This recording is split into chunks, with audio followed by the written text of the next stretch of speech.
Good afternoon, everyone. Good afternoon, my fellow panelists.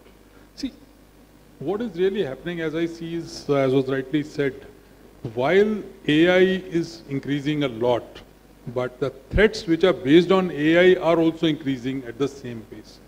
So rather than just the traditional threats that have been there, as I see, AI would be used more to exploit the vulnerabilities in the systems.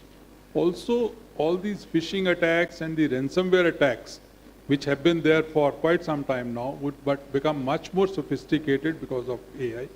And I'm convinced that the attackers know more about AI than any of the defenders or the organizations, or any AI that organizations are using for their own value creation is way less than what attackers are using. And that is the biggest thing. And the second, instead of taking too much time, the second major risk that I see is the third-party risk. Now, BFSI sector is one sector which has a huge population of the stakeholders which are beyond their own organization.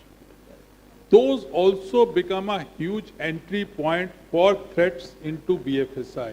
So while one can get into zero trust and all those, but the reality is most of the organizations are not working on that. So this, whether the third-party risks or the AI, using AI, exploiting the various vulnerabilities, risks, and getting into various issues in the organizations is becoming a major thing for BFSI sector, as I see. So as AI adoption increases, one thing that we need to keep in mind is one of the biggest threat could come from the AI itself, the adopted AI, which would mean what?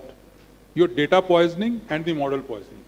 Okay. The model that you are using or the algorithms that you are using in your organization and you are thinking that they are helping you out, or even whether to do a fraud detection or to do any other activity, they could be poisoned.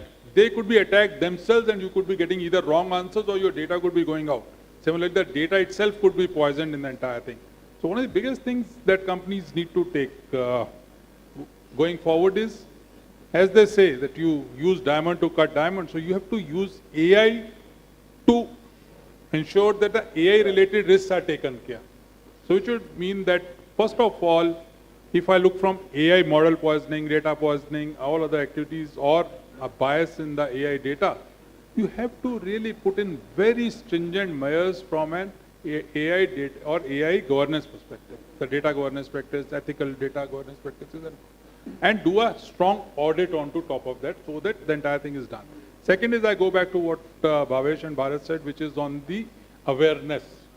So it is not a generic awareness that you go over there, conduct 5 sessions, be happy that 25-6% people attended and I have done a tick mark. But somewhere get into ensuring that in the organization everyone believes that protecting the data is their duty.